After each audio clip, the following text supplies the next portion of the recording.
정보가 있는 시사 토크쇼 장윤선의 팟짱.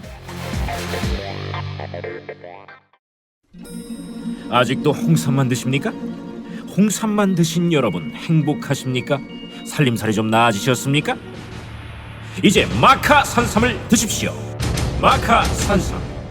잉카인들이 즐겨 먹었던 남미 페루의 산삼. 인체에 꼭 필요한 31가지 미네랄과 18종의 아미노산을 함유한 천연 종합 영양제. 세계적인 슈퍼푸드로 인정받아 전 세계가 열광하는 그것 바로 마카입니다. 페루의 마카와 우리나라의 산삼을 하나로 만들었습니다. 마카 산삼. 이게 다가 아닙니다. 20년 경력 전문가의 자문을 받아 우리 몸에 좋은 11가지 원료까지 하나로 만든 건강 푸드 마카 산삼.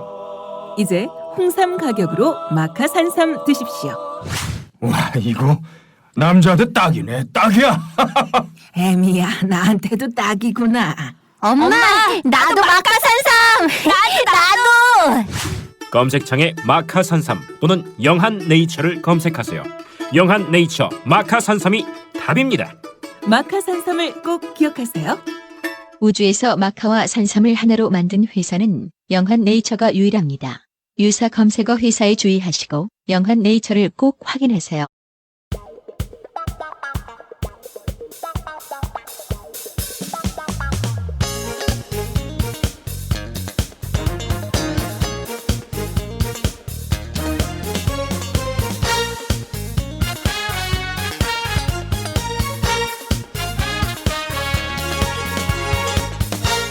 김종철의 비언프 비즈니스 언프렌들리. 화요일의 고정 코너 비언프 시간입니다. 오늘도 오마이뉴스 경제부장 김종철 기자와 오마이뉴스 경제부 김재희 기자 나와 있습니다. 안녕하세요. 네, 안녕하세요. 안녕하세요. 네, 지난 한 주 어떻게 보내셨어요? 아무래도 연휴가 있어가지고 좀 기운이 날 법한데 두 분 다 피곤해 보이는 것 같아요. 연휴를 제대로 보셔가지고요. 일하셨어요? 네, 당직이었습니다. 아이고, 김재희 기자는요? 좀 푹 쉬었습니다. 푹 쉬었어요? 근데 왜 더 피곤해 보여요? 그렇죠. 늙어서 오시다 그런가 보니까? 봐요. 네. 쉬니까 이게 월요일인 줄 알았더니 오늘 화요일이네. 그러니까. 네. 선배 머리를 자르셨네요. 네, 깜짝 저는 놀랐어요. 이발을 좀 하고 왔습니다. 네, 깔끔하게 보이려고요. 너무 깔끔하네요. 제가 보이는 라디오가 아니라서 깔끔한 모습을 못 보여드리겠네요. 아쉽습니다. 자, 5월 5일에는 화요일이라서 비언프가 쉬었었는데 이번 그렇군요. 석가탄신일은 월요일이라서 피해가지 못했네요. 네, 못 피했습니다. 자, 너무 피곤해하지 마시고요. 오늘도 힘차게 비언프 시작해 보겠습니다. 먼저 김재희 기자의 발로 뛰는 경제 들어보죠.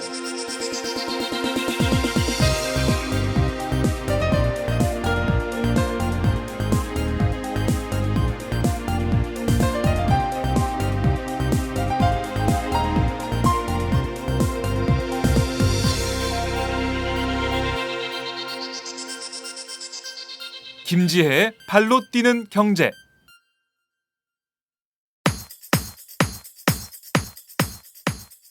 최경환 부총리가 일본을 방문해 아베 신조 총리를 칭찬했습니다. 이 발언을 두고 국내에서 논란인데요. 최 부총리는 23일 일본 도쿄에서 열린 한국 특파원 단과의 간담회에서 일본은 아베 신조 총리가 의회를 장악한 덕분에 경제구조 개혁의 성과가 나타나는데 한국은 야당이 발목을 잡고 있다며 작심한 듯 야당을 비판했습니다.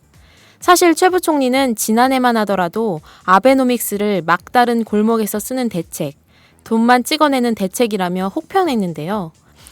하지만 올 1분기 일본의 국내 총생산이 전분기 대비 2.4% 성장하는 등 빠른 회복세를 보이자 아베노믹스 배우기로 방향을 선회하는 모습을 보인 건데요. 특히 최 부총리는 아베 내각이 높은 지지율 속에 양원 과반 의석을 차지하고 있음을 강조하면서 일본과 다른 한국 정치 상황을 부각했습니다. 이러한 최 부총리의 말바꾸기는 한국의 경제 회복이 더딘 책임을 야당으로 돌리고 내년 총선을 앞두고 일본처럼 여당에 힘을 실어주자는 여론을 형성하려는 의도로 보입니다. 네, 최경환 부총리가 일본에서 한국 특파원과의 간담회를 열었는데 뭐 이 자리에서 아베 신조 총리가 의회를 장악한 덕분에 일본 경제 구조 개혁의 성과가 나타난다. 그런데 한국은 야당의 발목을 잡고 있다. 이러면서 우리나라 경제가 안 좋은 게 야당 탓으로 안 좋은 게 야당 탓인 것 마냥 얘기를 했어요. 김종철 기자 어떻게 보세요? 일단 이 경제 고위 관료든 아니면 대통령이든 이렇게 보통 해외 순방을 하면 네. 그 해외 순방에서 국내 때보다 발언이 좀 셉니다. 뭐 국내에서 왜 그런 발언 안 하고 해외 나가서 이런 발언을 하시는지 좀 잘 이해는 안 되는데 이게 보통 반복이 되는데요. 네. 이 최 부총리 이 발언도 마찬가지인데 이게 보면 이제 최경환 부총리가 지금 정치인 출신 장관이잖아요. 그렇죠. 지금 현역 의원이기도 하죠. 맞습니다. 새누리당 의원. 이 최경환 부총리가 경제부총리로 갈 때만 해도 전반적인 기조는 좀 힘을 실어주자. 그 전에 그 일기 경제부총리가 별로 제대로 일을 한 적이 없다. 그래서 좀 힘을 실어서 뭐 박근혜 정부의 뭐 경제정책을 적극적으로 좀 추진하겠다. 뭐 해가지고 최경환 부총리가 갔는데 네. 이 지금 아베노믹스가 이게 이 최 부총리 스스로가 얘기를 했어요. 아까 김재 기자도 얘기를 했지만 이미 적극적인 뭐 돈 풀기, 경기 부양, 뭐 환율 정책으로 해가지고 사실상 일본 경제가 살아났다는 이유 하나는 이런 정책으로 인해서 그 보통 대기업들에게 굉장히 큰 네. 어떤 이득을 준 거거든요. 그러니까 엔저가 굉장히 큽니다. 아베노믹스의 핵심은 엔저인데 네. 결국은 그 엔저 과정에서 한국 기업들이 삼성전자, 현대자동차 포함해가지고 일본 기업과 경쟁하는 한국 대기업들이 경쟁력이 떨어지니까 네. 상대적으로 한국 경제에 이런 미친 영향이 크고요. 이걸 가지고 일본 경제가 잘 되고 있다, 일본이 잘하고 있다는 식으로 얘기하는 게 말이 안 되는 거죠. 그리고 그 자체가 일본이 잘하고 있다는 그 전제 자체가 잘못됐다. 그렇죠. 그리고 예. 이게 일본 아베노믹스에 대한 여러 가지 비판도 굉장히 많잖아요. 지금 뭐 세계적으로도 네. 이런 엔저 환율 문제로 인해서 지금 일본 기업들만 지금 살아나고 있지 상대적으로 다른 기업들, 다른 나라 기업들도 되게 문제가 많고 중국, 뭐 미국 전부 다 마찬가지로 그래서 뭐 국제 그 경제에서는 사실상 일본이 환율 전쟁을 하고 있다 이런 비판도 나오고 있어요. 네. 근데 과연 이런 아베노믹스를 정말 따라가는 게 맞는 건지 그건 좀 말이 안 되는 것 같고 이게 우리나라가 지금 경제가 회복이 더딘 게 야당 책임보다는 기본적으로 지금 우리 경제를 제대로 원칙 없이 지금 운영하고 있는 현 경제팀이 문제가 있는 거죠. 그리고 어차피 최경환 부총리는 지금 이번에 뭐 저기 누구죠? 총리? 갑자기 이름이 네, 황교안 맞죠. 법무장관. 황교안 법무장이 후보자. 이번에 뭐 총리로 올라가면 뭐 7, 8월 때는 뭐 개각설 또 나오던데 최경환 부총리가 또 빠져나간다는 얘기가 있는 거 아니에요? 네, 국회로 돌아온다 이런 얘기가 많죠. 맞습니다. 근데 예. 결국은 이런 자신의 어떤 여러 가지 그런 정치적인 어떤 행보를 위해서 이런 또 정치적인 발언을 하는 것밖에 안 보입니다. 제가 보기에는. 네. 김재 기자. 네. 이게 기사를 보니까요. 그 최 부총리가 가서 얘기했던 그 말들을 좀 보니까 네. 이 그 한국은 4대 부문 노동, 교육, 금융, 공공 혁신을 해야 되는데 이 국회 선진화법이 있는데 이걸 야당이 제가를 안 해주니까 내가 네. 할 수 있는 게 없다. 근데 야당은 나보고 한 게 뭐 있느냐고 자꾸 하는데 야당이 발목을 잡는 상황에서 내가 뭘 할 수 있겠느냐 이렇게 했다고 하는데요. 네.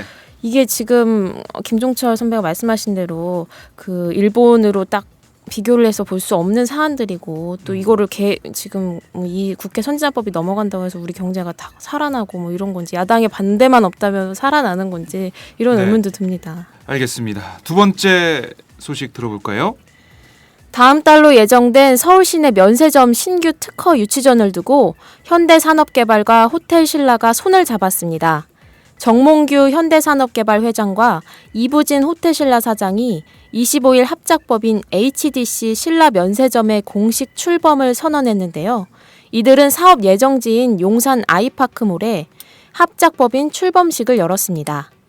HDC 신라 면세점은 현대산업개발과 계열사 현대 아이파크몰이 각각 25%, 호텔신라가 50%의 지분을 출자하며 200억 원을 초기 자본금으로 시작해 1차 년도에만 총 3,500억 원을 투자하기로 했습니다. 한국을 대표하는 두 재벌 가문이 사이좋게 반씩 지분을 투자하는 형태가 되면서 재무 건전성 등에서 유리할 것으로 보이는데요. 그러나 중소기업가의 상생을 외면했다는 지적이 나오면서 오히려 약점이 될 것이란 관측도 나오고 있습니다. 네, 이 면세점 각축전 뭐 재벌마다 다 이 면세점 그 자격을 획득하기 위해서 총력전을 펴는 모습인데요. 현대산업과 신라 면세점이 손을 잡아서 유리한 상황이 되는 거 아니냐 이런 얘기가 나오고 있습니다. 김육철 기자 어떻게 보십니까? 지금 그 이 유통업계에서 그나마 네. 지금 돈을 제대로 벌 수 있는 데가 지금 면세 사업이라고 지금 이렇게 보고 있나 봐요. 그래서 사실상 지금 국내 이 서울 시내만 봐더라도 솔직히 백화점 출점은 되게 어렵잖아요. 더 이상 땅도 비싸고 더 이상 그렇죠. 서울 시내 예. 백화점을 새로 진다는 건 거의 불가능하고 그나마 이제 이 백화점 업계에서 이익을 낼 수 있는 구조가 중국인들 상대로 한 면세 사업. 이 규모가 지금 엄청나게 큽니다. 그래서 이번에 정부에서 다음 달에 이제 새로운 면세 그 허가를 내줘요. 네. 그래가지고 대기업하고 중소 여기 지금 현대산업과 신라가 이제 이 재벌끼리 이제 뭐 짝짓기 됐긴 했지만 중소기업 그 또 컨소시엄 따로 있습니다. 허가권이. 네. 그래서 이번에 아마 그 대기업 쪽에 두 장인가 한 장, 두 장 그렇죠? 그리고 네, 두 장이고. 그리고 중소기업 쪽에도 한 장을 한 장, 줍니다. 예. 네. 그 이 두 장을 놓고 지금 막 대기업끼리 지금 싸우는 거예요. 여기 신세계도 이번에 좀 뛰어들었거든요. 저 뭐 한화 뭐 갤러리아 백화점 쪽에서 한화도 63 들었고요. 빌딩에 뭐 맞습니다. 면세점 만들겠다 그렇죠. 이렇게 얘기하고 있는데요. 이게 지금 한화, 신세계, 현대, 신라 이렇게 지금 롯데도 엄청- 있고요. 롯데도 있고요. 예. 그래서 지금 롯데는 아직 구체적으로 발표 안 했습니다. 예, 아직은 안 했죠. 그래서 롯데가 지금 가장 지금 그 시내에 가장 크게 좀 갖고 있고 신세계가 지금 그 신세계 본점을 전체를 다 통틀어서 면세점 만들겠다 발표를 했고요 이미. 네, 명품관을 리모델링 해가지고 그렇죠. 예. 그 전체를 다 면세점 만들겠다. 네. 그리고 이번에 김재 기자 발표한 현대산업과 신라 면세점은 저기 현대 아이파크 용산몰 전체를 갖다가 세계 최대 면세점을 만들겠다 이렇게 얘기를 하고 있는데 글쎄요 이게 정말 물론 면세가 이게 뭐 사업이 되고 뭐 돈이 되고 뭐 하기 때문에 뭐 엄청나게 좀 기업들 투자를 해서 하고 뭐 있죠. 이거 좀 사업권을 따려고 하는데 네. 글쎄 이게 얼마만큼 국내 산업이나 제조업이나 일자리나 이런 측면에서 전반적으로 이렇게 좀 그 보탬이 될지 그 네. 부분을 좀 다르게 좀 평가를 한번 해봐야 될 것 같고요. 어차피 이게 이제 서비스업이고 실질적으로 뭐 질 좋은 일자리가 늘어난다 이런 보장은 별로 없고 네. 다만 그런 파견직 그런 어떤 백화점의 그런 파견 노동자, 여성 노동자 그런 질 낮은 일자리들이 굉장히 많이 늘어날 가능성이 크고 실질적으로 이런 면세 혜택을 받을 수 있는 사람들은 어떻게 보면 중상위 계층 이상 내지는 어떤 외국 사람들 네. 밖에 안 되거든요. 글쎄요, 하여튼 뭐 이게 면세 하여튼 뭐 사업권을 가지고 뭐 기업들이 뭐 싸우고 피터지게 싸우고 뭐 이런 것들은 뭐 어쩔 수 뭐 하겠지만 이것들이 얼마만큼 우리 경제나 아니면 우리 일반 어떤 소비자나 이런 사람들 얼마만큼 큰 도움이 될지는 좀 지켜봐야 될 것 같아요. 네, 알겠습니다. 김재희 기자? 보니까요. 아까 말씀하신 대로 중견기업들과 합작을 해서 하는 뭐 기업들도 좀 있는 것 같은데 이번에는 이제 현대랑 신라가 같이 손을 잡은 건데 네. 이게 지금 관세청에서 특허 심사 평가 기준을 보니까 대부분 그러니까 경제나 사회에 기여하는 정도에 대한 배점이 거의 대부분이더라고요. 그래서 아마 지금 관리 역량 뭐 그리고 재무 건전성 이런 게 550점 거의 뭐 3분의 1 이상을 차지하는데 그렇게 되면 지금 현대산업이랑 신라면세점이 가장 유리한 게 아닌가 이런 생각도 드는데 아까 김종철 선배가 말씀하신 대로 이게 과연 뭐 상생이나 이런 정도에 어느 정도 기여를 할지는 좀 지켜봐야 될 것 같습니다. 네, 우리나라 경제 뭐 일부 계층에게만 영향을 주고 이익을 주는 그런 면세점 정책이 되는 게 아닌가라는 의구심을 지울 수가 없습니다. 자, 마지막 소식 들어볼까요? 우리나라 가계대출 1,029조 원 가운데 금리 인상에 취약한 변동금리 가계대출 규모가 최소 700조 원에 달하는 것으로 추산됩니다. 특히 전체 가계대출 중 은행 주택담보대출이 차지하는 비중이 3분의 1 수준에 불과해 금리 인상에 취약한 가계대출 비율이 실제로는 더 높을 수밖에 없는데요. 금리가 1%포인트만 올라도 연간 추가 이자 부담이 7조 원이 넘는다는 얘기입니다. 달콤한 저금리의 유혹에 빚을 낸 가게들에겐 엄청난 후폭풍이 기다리고 있는 셈입니다. 특히 미국이 연내 금리 인상을 사실상 공식화하면서 변동금리로 묶인 700조 원대의 시한폭탄은 이미 카운트다운에 들어갔다는 분석이 나오고 있습니다. 네, 변동금리 대출 700조 시한폭탄. 뭐 가계대출이 위험 수위에 다다랐다 이런 얘기는 많이 나왔었는데 금액까지 딱 이렇게 나온 거 보니까 좀 어마어마하네요. 그렇죠. 이게 예. 말이 700조지. 네. 이게 좀 솔직히 가늠이 잘 안 되잖아요. 아, 그렇죠. 네.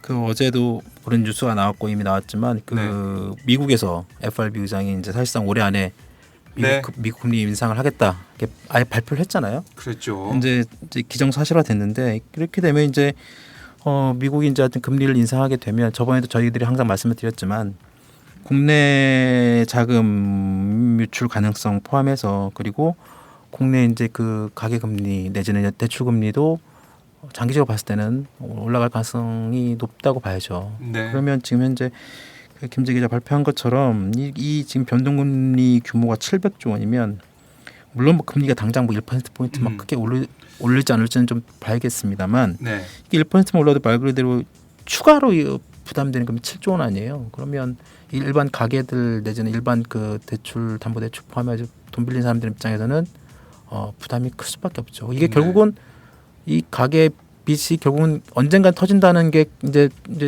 말 계속 그대로 뭐 얘기 나왔었죠. 이제 말 그대로 이제 카운트다운 이제 하는 거죠, 뭐 정말. 네. 이제 눈앞에 좀 가시화되고 있다 이런 느낌이 좀 드는데 그럼 뭐 가계 대출을 뭐 어떻게 보면은 줄일 수 있는 네. 그런 대책이나 아니면 연착륙할 수 있는 그런 정부의 어떤 시그널이 나와야 되는 거 아닌가요? 그러니까 그동안 항상 얘기한 게 이게 가계 기본적으로 빚을 안 내는 게 맞죠. 네. 그리고 안 내고 싶어요. 그렇죠. 그리고 근데 전세 가격이 계속 오르니까 그렇죠. 낼 수밖에 없죠. 빚도 자기가 감당할 수 있는 수준이면 상관이 없죠. 네. 그러니까 꾸준히 소득이 어느 정도 수준이 되고 그리고 자기 보통 일반적으로 빚이라는 게 자기 기본 소득의 30% 수준, 네. 30% 정도면 그 보통 가계 빚을 감당할 수 있는 능력이라고 보통 그 시장에서 평가를 하는데 지금 보면 다 30% 넘잖아요. 뭐 50% 뭐 그렇죠. 예. 많으신 분은 70% 그렇게 되는데 이런 분들한테는 이제 단 조금 1% 포인트의 뭐 금리가 올라도 굉장히 큰 타격이 되는 거고 네. 그리고 이 결국은 이 빚을 갚으려면 소득이 올라야 됩니다.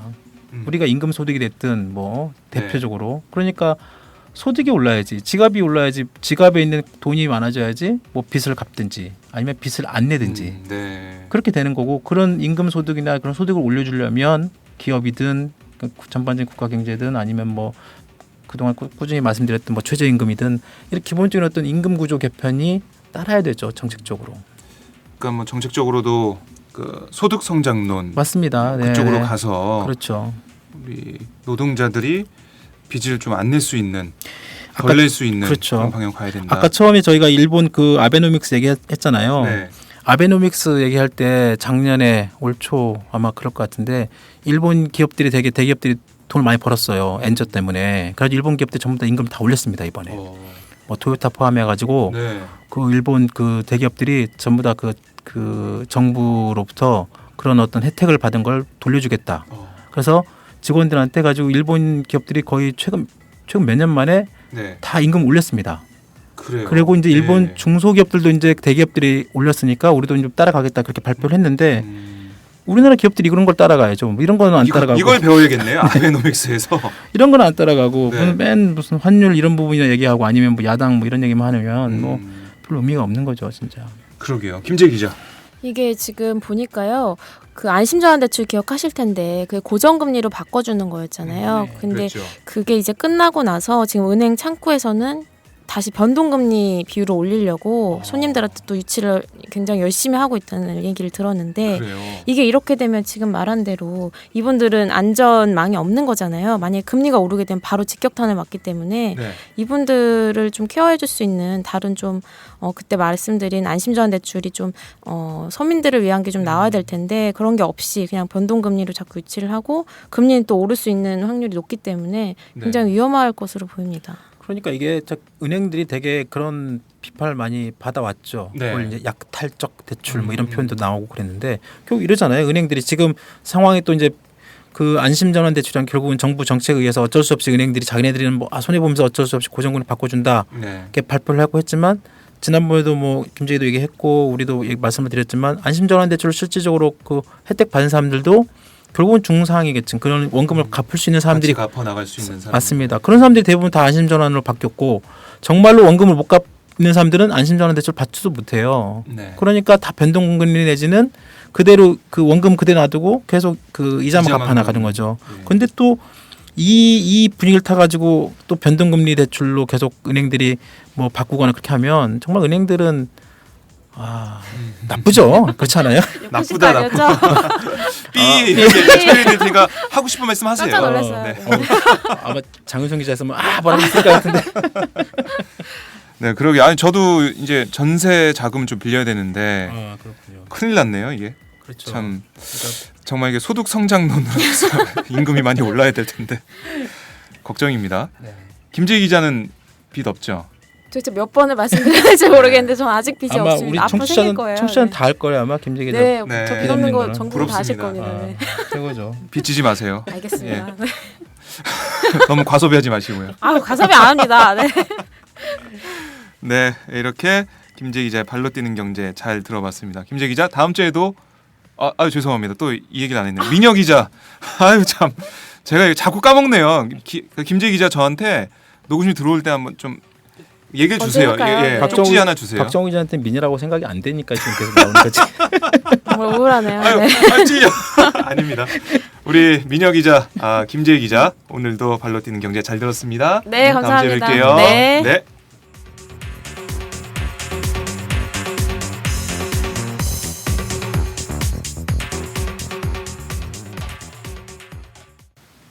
네, 김종철의 비언프 바디 토크를 시작해 보겠습니다. 이번 주 주제가 우리 네. 댓글을 보고 주제를 잡으셨다는 얘기를 들었어요. 네. 그래서 제가 댓글을 살펴보니 네. 청담 SNU 라는 분이 댓글을 달아주셨는데요. 지난주 방송 나간다는 댓글 주셨죠. 예, 지난주 방송 후에 달아주셨는데 제가 한번 읽어드리겠습니다. 김종철 기자님 오늘도 잘 들었습니다. 요즘 한화그룹에서 공격적인 경영을 하는 것 같습니다. 한화그룹의 동향에 대해서도 궁금합니다. 이렇게 하셨고요. 네. 마지막에 그리고 장윤성 기자님 언제쯤 오시는지 궁금합니다라고 하셨습니다. 네, 저희가 다른 방송에서 공지를 좀 해드렸었는데요. 장윤선 기자가 6월 1일 그러니까 다음 주 월요일부터 복귀를 합니다. 네, 기대를 좀 해주시고요. 그분이 결국 오시는군요. 네, 네. 김종철 기자 벌벌 떨고 있는 것 같은데 그건 아니죠? 그럼요. 좋으시죠? 네. 네, 아무튼 팟짱의 안방마님 장윤성 기자의 컴백 많이 기대해 주시고요. 비연부 바디토크 이어가도록 하겠습니다. 자, 청담 SNU 이분께서 말씀을 주신 하나그룹에 대해서 네. 오늘 좀 알아보려고 하는데요. 네, 네. 자, 주제가 이렇습니다. 회장님의 화려한 외출. 네.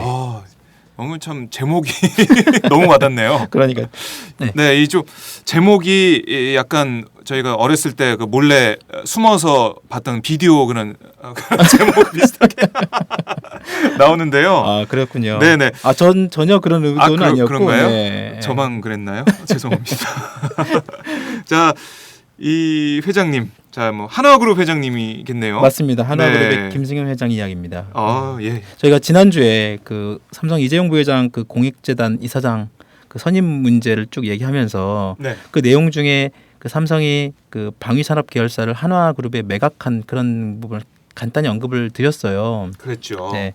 근데 저희가 이제 그 방송에 나간 다음에 말씀하신 것처럼 청담 SNU라는 청취자분께서 네. 이런 댓글 한화그룹에 대해서 궁금하다. 아마 이분이 한화그룹을 좀 아시는 것 같기도 하고 공격적 경영을 한다는 정도로 이렇게 말씀하셨는데요. 네. 여하튼 그 팟짱 댓글에 이 청담 SNU께서 한화 이야기를 다뤄달라는 의견을 남겨놓으셔가지고 네. 제가 뒤늦게 뉴스의 AS 차원에서 애프터 서비스 차원에서 아유, 좋습니다. 네, 한화그룹 얘기를 한번 쌍방향 소통하는 네. 모습. 한번 다뤄볼까 합니다. 네. 그렇지 않아도 뭐 지난 주말 신문들 보니까요. 네네. 박근혜 대통령하고 김승현 회장이 네. 나란히 나란히 앉아서 이야기 나눈 사진이 쫙 실렸던데. 맞습니다. 이게 뭐 무슨 모임이라도 있었나요? 그게 지난주 금요일 날 이제 22일인데요. 그 충남 창조경제혁신센터 개소식이란 네. 그게 있었고요. 거기 이제 보통 이게 지금 그 지역마다 돌아가면서 지금 창조경제혁신센터를 지금 개소식을 하고 있는데 박근혜 대통령이 지금 계속 참석을 하고 있습니다. 이 자리에 이제 김승현 한화 회장이 나온 거고요. 네. 이게 지금 그 말씀드린 것처럼 이 박근혜 정부에서 가장 그 중점적으로 역점 사업 중에 하나가 창조 경제를 한다고 하면서 각 지역마다 이 창조 경제 혁신센터를 만들고 있습니다. 그러니까 지난 MB 정부 때 뭐 녹색 그렇죠. 성장 예. 뭐 이런 거 있었잖아요. 네네. 지역마다 녹색 센터 만든 거 비슷한 건데 이 창조 경제 혁신센터를 만들고 있는데 이번에는 이제 충청남도 사례가 된 거고요. 음. 이제 그 동안에 보면 각 지역마다 나름대로 특색 있는 산업을 정해가지고 그 해당 기업들 중심으로 센터를 짓고 있습니다. 예를 들어서 뭐 대구에는 네. 삼성이 주축이 돼서 지금 그 대구 그 창조경제 혁신센터를 만들고 있고, 광주에는 현대기아차가 뭐 수소연료 자동차 포함해서 자동차 분야, 전주에는 그 네. 효성이 탄소 섬유 뭐 그런 거 하고, 이번에 충남에는 한화가 네. 태양광 사업 등을 중심으로 해서 사업을 한다, 뭐 이런 사업을 추진한다, 뭐 지원한다, 이런 내용의 어떤 그런 경제 혁신센터를 만들었다고 네. 행사를 한 겁니다. 네. 뭐 지역마다 어떻게 보면 기업이 네네. 뭐 짝지어진 그런 모습이기도 한데 그렇죠. 지금 전국을 돌아다니면서 박근혜 대통령이 네. 창조경제혁신센터를 계속 네.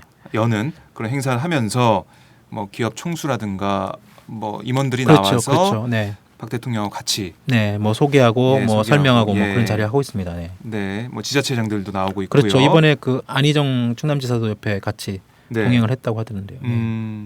뭐 대기업이 주축이 돼서 하고 있는 그런 모양새인데 그렇죠. 하나는 말씀하신 것처럼 태양광 네. 사업을 추진한다고 하는데 네네. 이게 뭔가요? 그 뭐 태양광으로 전기를 만들고 이런 건가요? 이게 태양광 사업이 네. 그러니까 어떻게 보면 이제 그 요즘에 이제 유가가 워낙에 그러니까 한참 그 고유가 막 시대 막 그랬잖아요. 지금은 그렇게 높지 않잖아요. 그렇습니다. 지금은 네. 좀 떨어졌죠 많이. 그 지금 이제 저유가가 돼버렸는데 네. 옛날에 이제 그 고유가 시절에 새로운 에너지 신재생이죠. 신재생 에너지, 대체 에너지 하나의 개념으로 태양광 여러 가지 그 네네. 사업이 있습니다. 뭐 풍력 발전 뭐 이런 것도 있었고요. 네, 그렇죠. 그런 어떤 신재생 에너지 내지는 신재생 에너지 사업 내지는 그래서 이제 여러 가지 그 전 세계 뭐 여러 가지 기업들이 이제 여러 가지 앞다퉈 뛰어들었는데 네. 국내에서도 여러 가지 그 기업들이 뛰어들었어요. 대기업들이 한화 같은 경우가 좀 주력적으로 하고 있고 이제 네. 미래 먹거리 사업으로 자신들이 태양광 사업을 딱 지목을 했습니다. 그래가지고 2010년에 중국의 소라펀 파워라는 회사를 인수를 하고요. 네. 그래서 자신들이 한화 솔라원 이렇게 이름 바꿔가지고 한화 솔라원이라는 회사를 만들었고 2012년에 독일 큐셀이라는 회사를 또 인수합니다. 한화가. 그래서 또 한화 큐셀이라는 또 회사를 만들어가지고 이 두 회사 주축으로 지금 한화그룹의 태양광 사업을 주축으로 진행을 하고 있고, 근데 말씀하신 것처럼 이게 고유가가 아니고 좀 최근에 유가가 급락하면서 네. 이 태양광 사업이 지지부진했어요. 그렇죠. 뭐 막상 지금 유가가 낮은데 그렇죠. 태양광 사업 뭐 돈을 쏟아부어서 이게 추진하는 것도 좀 그렇고. 이게 사실상 이 태양광 사업이 지금 그 특별하게 이익이 잘 나지 않고 그렇죠. 지금 엄청나게 지금 투자만 지금 하고 있는 상황이고 네. 그래서 지금 한화 솔라원이라는 이 회사도 지금 4년째 적자를 기록하고 있습니다. 그런데 이런 어떤 신재생 에너지 사업 자체가 기본적으로 좀 투자만 이루어지고 있고 큰 수익성이 지금 잘 나고 있지 않은 상황에서 네. 한화 같은 경우가 지금 이 태양광 사업에 지금 미래 먹거리 사업이라고 좀 계속 투자를 하고 있고, 여기에 그 작년에 이 충북 음성에 태양광 모듈 공장을 짓겠다고 발표를 했어요. 한화에서. 네. 근데 이제 태양광 모듈 공장이 뭐냐면 이 태양광 발전하기 위해서 그 발전소나 설비를 짓잖아요. 근데 그 설비를 만드는 그 설비에 들어가는 그 내용, 그걸 만드는 공장인데, 이 지금 이 태양광 발전을 주도적으로 좀 추진하고 있는 사람이 한화 그 김승현 회장의 제일 큰 아들, 네. 장남 김동관 상무가 지금 이걸 맡아서 하고 있어요. 네. 그러니까 아무래도 이제 김 회장 아들이 직접 이 사업을 챙기고 있으니까 그룹 차원에서도 지금 이 태양광 사업을 밀고 있기는 한데, 과연 이제 이 태양광 사업 자체가 앞으로 아직은 지금 제대로 큰 수익이나 이런 부분이 네. 잘 나지 않고 얼마만큼 또 앞으로도 활성화될지 이게 지금 아직 아무도 장담을 못 하고 있어요. 그래서 일부 지금 한화 이외에 다른 그룹들은 좀 발을 빼고 뭐 이런 것도 있는데, 하나는 계속해서 집중을 좀 하고 있는 일단은 그렇습니다. 네. 그래서 이번에도 충남 쪽에 뭐 창조경제혁신센터 핵심을 갖다 태양광으로 좀 잡고 이번에는 뭐 박근혜 대통령한테도 뭐 소개도 하고 뭐 설명도 했는데, 네. 글쎄요 이게 이제 앞으로 어떻게 될지는 좀 봐야 될 것 같아요. 진짜. 네. 이 박근혜 대통령과 김승현 회장이 뭐 나란히 앉아 있는 모습 뭐 이런 게 계속 언론에 노출되면서 네, 그렇죠. 김승현 회장의 외부 활동 이런 데 또 눈길이 가고 있는데, 그렇죠. 뭐 부쩍 외부 활동이 많아진 것 같아요. 김승현 회장이요. 어떻습니까? 그러니까 이게 그 우리 언론들이 어떤 네. 그룹 회장이 어떤 뭐 내지는 어떤 주요 그 뉴스메이커의 어떤 외부 활동이 많아졌다 이런 표현이 이제 기사에 등장이 하잖아요. 네. 결국은 그런 외부 활동이 많아졌다는 그런 말이 나오는 순간 그것은 그만큼 그 회장이나 그런 뉴스메이커의 동선이나 움직임이 이제 언론에 자주 노출되고 있다는 말이나 다름없거든요. 네. 그럼 지난주에 혁신센터 개소식을 비롯해서 지금 김승현 회장이 그 전에 그 바로 며칠 전에는 한화생명 보험왕 이제 여기가 대한생명을 인수했잖아요. 한화가. 네. 그래서 한화생명 그 보험왕 그 시상식을 매년 합니다. 올해 보험왕 그 보험 그 설계사들 네. 가지고 상도 주고 또 그 자리에서 연설도 하고 또 직접 수상자들한테 상도 줬어요. 김승현 회장이. 네. 그리고 아예 작년 그 하반기 말부터는 이제 그 서울 장충동의 그 한화 본사에 이제 직접 출근을 하고 있고 또 작년에 그 한화 건설이 지금 여러 가지 해외 그 사업장을 있는데 이라크 공사 현장을 김승현 회장이 직접 갔습니다. 작년 말에. 작년 말에요. 네. 그때 이제 김 회장이 현장 직원들을 위해서 여기 한국에서 광어회 있잖아요. 광어회. 광어회 600인분을 갖다가 공수해 가지고 600인분을 비행기로 실어서요. 예, 네. 네. 거기 있는 직원들이 막 환호하고 난리 났다고 그러는데 그때 막 경제신문이나 신문들이 네. 김승현 회장의 남다른 직원 사랑 뭐 이래가지고 기사 쫙 났어요. 근데 제가 그때 남다르네요. 하나 쪽 그 사람들 얘기 들어보니까 예. 김 회장이 이제 거기를 가는데 거기 있는 직원들이 뭘 제일 지금 먹고 싶어하냐, 내지는 뭐가 제일 뭐 생각나느냐 이런 거 뭐 물어봤대요. 네. 그러니까 사막이니까 직원들이 회 먹고 싶다, 뭐 그런 거 그 얘기를 했나 보죠. 네. 그러니까 이제 김승현 회장이 그래? 그러면 여기서 회 떠가지고 가지. 그렇게 얘기를 했대요. 그래서 600인분을 갖다가지고 비행기 가지고 공수했다는데 네. 이게 참 물론 이제 그 거기에 일하시는 분들 입장에 보면 갑자기 우리 회장님이 우리를 위해서 직접 회를 가지고 오셨구나라고 하시는 분들도 있겠지만 네. 참 이게 다른 그 나라 CEO나 이런 사람들 보면 참 어떻게 보일지 모르겠어요. 정말 좀 뭐 의리도 있고 뭐 어떤 뭐 멋있다고 하는 사람도 있겠지만 네. 와 광어에 뭐 호불호를 떠나서 네. 뉴스가 된 것만은 확실하네요. 맞습니다. 네. 네. 뉴스네요, 뉴스. 원래 스타일이 광어 그렇죠. 600인분. 네, 광어에 600인분.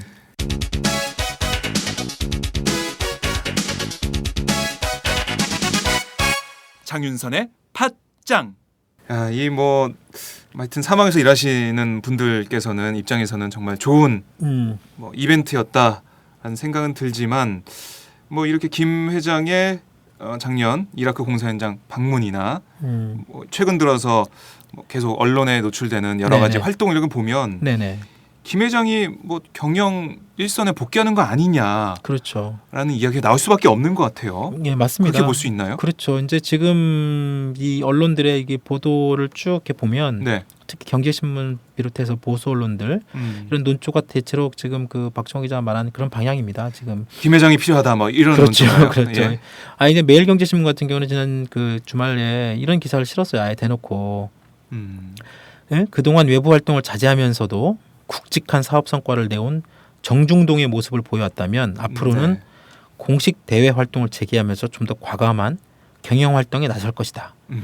이건 무슨 이제 하나그룹에 있는 무슨 사보 같은 느낌도 들고 잠깐. 네. 물론 뭐 이거는 그렇게 뭐 해석이나 분석할 수 있다고 보고요. 여하튼 뭐 대부분 언론들이 지금 박근혜 대통령하고 이번에 김승현 회장하고 이 그 뭐 그 기사를 다루면서 네. 박근혜 대통령하고 김 회장하고 장충초등학교 동기 동창이다. 뭐 이런 얘기도 나옵니다. 이런 얘기도 막 부각을 시키면서 네. 김신영 회장이 박 대통령 옆에서 밀착 안내를 하고 있고 그 과정에서 친밀한 관계를 또 과시하고 있고 뭐 이런 기사들이 막 나와요. 이 뭐 하나 쪽의 보도자를 그대로 뭐 쓴 거 아닌가요? 글쎄요. 저도 그쪽 아니, 뭐 자료 그런 의심만 저도 가져보는데요. 그쪽 자료 받고 있습니다만 이게 네. 공식적으로 낸 것 같지는 않고요. 이게 뭐 백브리핑 내지는 어떤 이제 네. 그쪽 관계자를 통해서 이제 그런 설명하는 과정에서 기자들한테 이런 뭐 내용을 설명하는 과정에서 뭐 이런 나올 수 방향을 있을 제시해 줄 수도 있고 그럴 수 여러 가지 있을 것 같습니다. 근데 여하튼 뭐 이건 말 그대로 어떻게 보면 약간 한화 쪽에 김 회장이 뭐 박 대통령과 밀착 안내하고 친밀한 관계를 뭐 과시하고 뭐 이런 것들이 어떻게 보면 어떤 한화 쪽에 어떤 기대치가 반영된 기사일 생각도 들고. 네. 여하튼 근데 그 김승현 회장이 작년 말부터 그 장충동의 그 본사 사옥으로 출근하면서 그때부터 네. 이미 사실상 경영에 복귀한 거 아니냐 뭐 이런 얘기가 나오고 있어요. 그러게요. 뭐 사옥으로 출근하는 것 자체가 그렇죠. 뭐 경영에 관여하고 있다는 거 아닌가요? 그렇죠. 자기가 경영을 직접 챙기겠다는 의미죠. 그렇죠. 예, 네네. 예. 상징적인 의미가 될 수도 맞습니다. 있죠. 그래서 뭐 그 당시에 이제 그 12월 달로 제가 기억을 하고 있는데 그때 김승현 회장이 그 장충동 그게 본사 사옥을 나오는 순간부터 이제 뭐 다시 이제 한화그룹도 뭐 임직원들이 다시 또 바짝 긴장하고 뭐 고삐를 또 뭐 다시 죄고 뭐 그랬다는 얘기도 나오는데 네. 근데 이제 엄밀히 말하면 그 김승현 회장이 현행법상으로는 공식적으로 그룹 경영에 복귀하기는 어렵습니다. 그렇죠. 뭐 네. 작년에 보면 부실 계열사 부당 지원 혐의로 유죄 판결 받았잖아요. 그렇죠. 그래서 그룹 계열사 대표이사 자리에서도 다 물러난 걸로 알고 있는데. 그렇죠. 지금 물러났죠. 그래서 그게 작년 2월달에 그 김 회장이 말씀하신 것처럼 그 부실 계열사 부당 지원 혐의 이제 이게 배임 그 부분은 이제 무죄 판결이 났고 네. 이제 부당 지원 이 부분이 이제 그 유죄 판결을 받아가지고 징역 3년에 집행유예 5년을 받았어요. 그리고 벌금 50억 네. 원, 그 사회봉사 명령이 300시간이었는데 이 법원 판결이 나오면서 김승현 회장이 그 당시에 자신이 갖고 있었던 한화, 그다음에 주식회사 한화, 그다음에 한화케미칼 7개 계열사 대표이사직에서 물러납니다. 네. 그리고 경영일선에 사실상 물러나게 선언을 했는데요. 그게 작년 2월 달이에요. 네. 그런데 작년 12월 달에 한 10개월도 채 지나지 않았지 그 정도 지나서 그러게 1년도 안 된 시점에 그렇습니다. 출근하고 있다. 그렇죠. 이러는데. 그렇죠. 그래가지고 지금 우리가 김승현 회장 이렇게 말을 하고 있지만 이것도 저희가 지난번 방송 때도 말씀드렸지만 이건희 회장처럼 무슨 뭐 회장이라는 게 법적인 어떤 근거를 갖고 있는 게 아니에요. 네, 네. 다만 지금 우리 재벌 총수들에게 통상적으로 회장이라는 어떤 직함을 붙여서 쓰고 있고 또 그런 측면이 있고 네. 지금 현재 김승현 회장의 위치를 정확히 말하면 지금 그 주식회사 한화의 그 어떻게 한화그룹의 지주회사격이죠. 주식회사 한화의 최대 주주 지금 22.65% 네. 지분을 갖고 있는 최대 주주일 뿐이지 뭐 특별하게 회장 직함 이렇게 하는 건 아니고 다만 그 한화 같은 어떤 그런 부분이 있고 또 그 이 한화가 이제 그 방위 산업을 되게 주로 많이 주력으로 그렇죠. 해오잖아요. 한국화약 시절부터. 그래서 이 회사의 특수성 때문에 김승현 회장이 앞으로 당장 법적으로 어떤 그 이사, 그러니까 그 회사의 정식적인 어떤 공식적인 어떤 이사로 등재하는 네. 그런 방식으로 어떤 그 경영에 복귀하기는 어렵다고 봐야 됩니다. 네. 뭐 한화의 경우를 보니까 뭐 총포, 도검, 화약류 등의 안전 관리에 관한 법률에 적용을 받는다고 하던데요. 그렇죠. 이게 영향이 있는 거죠? 그렇죠. 그게 아까 말씀드린 것처럼 이게 한국화약 시절 때부터 한국화약의 그 한화의 주력 사업이 방위 산업이고 말씀하신 어떤 총포, 도검, 화학류 이 안전 관리에 관한 법률 그쪽에 보면 이 집행유예가 끝난 날, 그러니까 네. 지금 김승현 회장은 집행유예가 5년이잖아요. 집행유예가 끝난 날로부터 1년이 되지 않은 사람이 임원으로 있으면 사업 허가를 받을 수 없어요. 그러니까 예. 임원으로 취업을 못 하겠죠. 그렇죠. 그리고 지금 그 사면 복권이 별도로 되지 않는 이상은 한화그룹 내지는 한화계열사 임원을 맡을 수가 없는 상황이고 네. 또 벌금이 50억 원을 받았다는 얘기는 특정 경제범죄 네. 가중처벌법 그쪽에 이제 50억이 그 가중처벌받는 그 금액이 크니까 네. 그래서 여기 같은 경우에는 징역형의 집행유예가 종료된 2년 그러니까 징역형 집행이 종료되고 5년까지 네. 이게 좀 복잡한데 그러니까 이 징역형이 지금 3년에 집행유예 5년이잖아요. 예, 집행유예 5년 그렇죠. 그러면 거죠. 집행유예가 종료된 다음에 2년이 지나야 되고 네. 그리고 또 징역형이 종료되고 5년까지 네. 범죄 행위와 관련된 기업 어떻게 보면 이제 지금 한화 케미칼 내지는 뭐 한화와 관련된 여러 가지 이런 이번에 관련된 기업들의 취업을 할 수 없도록 네, 이렇게 돼 있습니다. 그러니까 이 현행 법률상으로만 보더라도 김승현 회장이 과거에 자신이 7개 그 계열사 대표이사 내지는 네. 이사직에 다시 오르기는 당장은 어렵다는 거죠. 근데 왜 출근하시는 거예요? 회장이시잖아요. 아니 뭐 이렇게 보면 법률적으로도 네. 뭐 경영에 복귀하기 어려운 상황인데 근데 뭐 지금 하시는 행동을 보면 말씀하신 것처럼 각종 네. 외부 활동을 하고 있으면서 그렇죠. 사실상 그룹 회장직을 하고 있잖아요. 그렇죠. 뭐 언론에서도 뭐 박근혜 대통령과 같이 사진을 실어주고 이런 것 자체가 네. 하나를 이끌고 있는 재벌 총수다, 그렇죠. 회장이다 이런 이미지를 부각시키는 것 같은데 맞습니다. 예. 그러니까 이게 그 저희가 지금 이런 법률적인 걸 따지고 지금 당장 김승현 회장이 그룹의 어떤 그 계열사의 그 법적인 어떤 이사직을 올릴 수 없는 그런 상황을 말씀드렸잖아요. 네. 그러니까 이 얘기는 결국 뭐냐면 김승현이라는 이름으로 어떤 법률적인 책임을 짓는 계약서에 서명하거나 네. 그 어떤 그런 행위를 할 수 없지만 지금 사실상 그룹 총수를 하고 있는 거죠. 이번에 작년에 했던 그 삼성 방위산업 계열사를 갖다가 하나로 매각한 이 부분도 지금 김승현 회장의 결단이 있었다고 하는 거고 네. 물론 최종적인 계약 사인은 김승현 회장이 못 하는 거죠. 뭐 심지어 뭐 한화 이글스의 김성근 감독을 영입할 때도 김승현 회장이 오케이 했다는 얘기가 있는데 네. 뭐 엄청난 거죠. 맞은 다 하시고 있는 거죠. 대신 법률적인 책임을 지금 짓는 어떤 그런 서명이나 이런 행위는 안 하고 있는 거고. 네.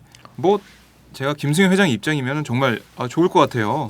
이게 뭐 그룹 총수로서 할 건 다 하고 있는데 네. 뭐 결과적으로 보면 법적 책임을 갖는 행위는 할 수 없고 네네. 그러니까 무슨 일을 하든 그게 나중에 법적으로 문제될 건 없는 거잖아요. 그렇죠. 네. 그러니까 이제 뭐 그 말씀 아까 제가 한 것처럼 그 동안에 이렇게 보면 그 참여연대나 경제개혁연대나 네. 그 시민사회단체 쪽에서 가장 그 비판하고 지적해왔던 것이 재벌 총수들이 책임 경영을 하지 않는다.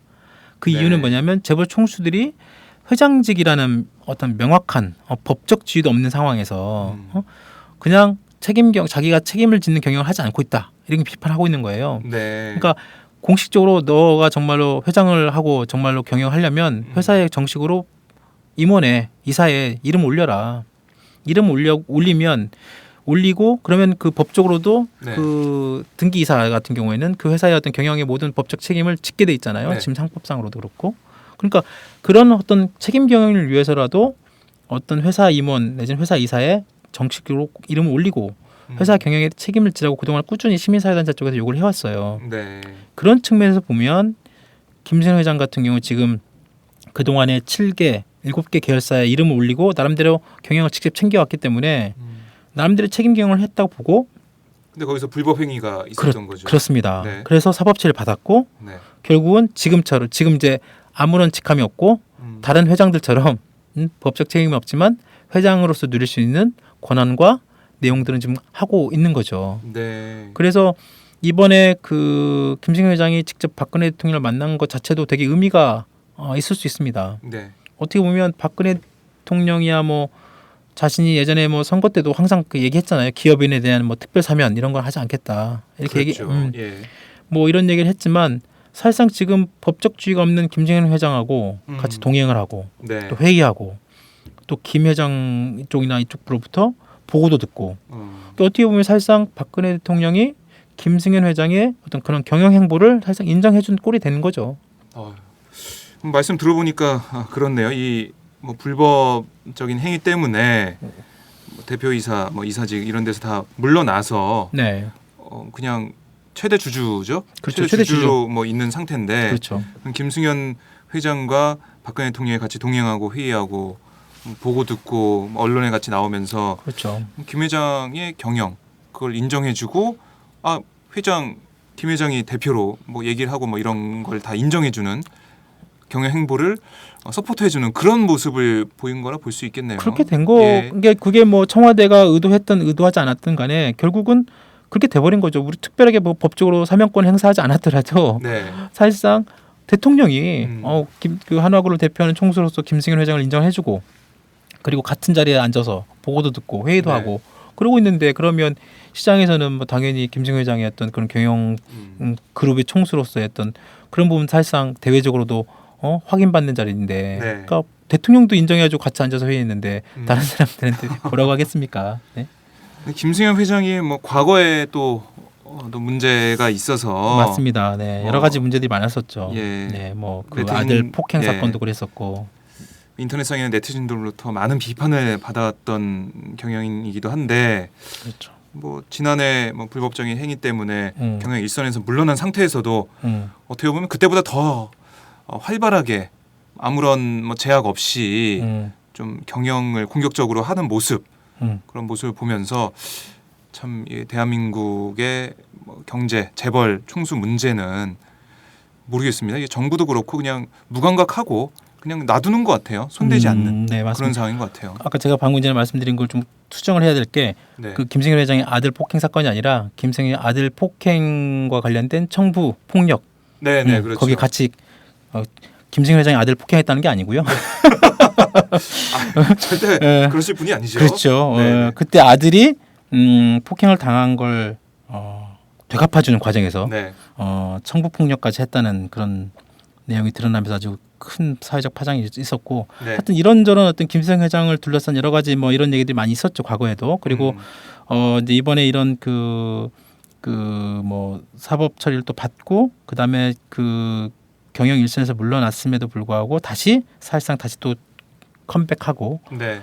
그리고 그 컴백하는 그 경영에 사실상 복귀하는 이 과정도 뭐 청와대가 됐든 뭐 정부가 됐든 어쨌든 이런 것들을 본의 아니게 의도했든 의도하지 않았든 간에 그걸 인정해 버린 꼴이 되는 그런 그림을 만들어주는 꼴이 되는 자리를 깔아주는 그렇게 된 거죠. 셈이겠죠. 사실상 뭐 특별 사면 내진 사면 뭐 사면권을 주지 않았을 뿐이지. 사실상 네. 지금 뭐 경영 행위 내지는 그룹 회장직을 행하는 데는 전혀 문제 없이 네. 하고 있는 거죠. 근데 이런 거에 대한 어떤 문제의식이나 이런 거에 대한 어떤 그 지적이나 정부나 이런 것들이 참 잘 없는 게 좀 아쉬운 부분이 있는 거죠. 참 비즈니스 프렌들리한 정부의 모습, 특히 재벌의 프렌들리한 모습 다시 한번 저희가 살펴볼 수 있었고요. 자, 오늘 저희 토크 주제 자체가 네. 우리 청담 SNU 우리 선생님께서 네. 말씀을 주신 그 소재로 진행을 해봤는데요. 또 팟짱 애청자분들께서 네. 알고 싶은 궁금하신 네. 그런 소재가 있으시면 얘기가 있으시다면 언제든지 네. 의견을 주시면 저희들이 적극적으로 네, 댓글을 달아주십시오. 예, 뉴스 AS 차원에서라도 네. 한번 알아보고 알려드리도록 하겠습니다. 네, 알겠습니다. 다음 주에는 이제 장윤성 기자가 복귀를 합니다. 그렇군요. 예, 저와 진행하는 비연프 마지막 시간이 됐는데 아, 그동안 행복하셨죠? 행복했습니다. 너무 그 박정우 기자가 네. 네, 저 잘 맞춰주셨고, 그리고 너무 쉽지 않은 경제 문제를 잘 그 공부도 네. 많이 하시고 잘 이끌어 주신 것 같아요. 그 장윤선 기자에게 공백을 훌륭하게 메꾸지 않았나 저도 개인적으로 생각이 들고 즐거운 시간이었습니다. 정말 저 개인적으로도. 네, 저도 정말 즐겁고 행복했습니다. 행복을 되게 네, 강조하신. 행복했습니다. 네, 오늘도 고생 많으셨고요. 네. 다음 주에 장윤성 기자와 함께 또 비연프 네. 즐겁고 행복하게 네. 진행해 주시기 바랍니다. 네, 감사합니다. 예, 오늘 말씀 잘 들었습니다. 네.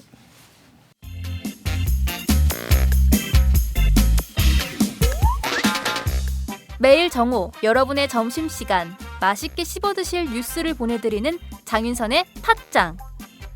매일나 신선한 뉴스를 맛보고 싶으시다고요? 보수 언론이 대충 훑고 지나간 뉴스 그 이면의 진실을 알고 싶으시다고요? 그렇다면 여러분의 곁에 장윤선의 팟짱이 있습니다. 좋아요와 구독하기로 응원해주세요. 포털사이트 검색창에서 장윤선의 팟짱을 치거나 모바일 앱스토어에서 팟빵 클릭 후 장윤선의 팟짱을 들러주세요. 요거 재밌네 할 때는 과감하게 좋아요를 눌러주세요. 여러분의 꼼꼼한 사랑이 팟짱을 키웁니다. 장윤선의 팟짱 애청자 여러분, 좋아요와 구독하기 꼭 부탁드립니다.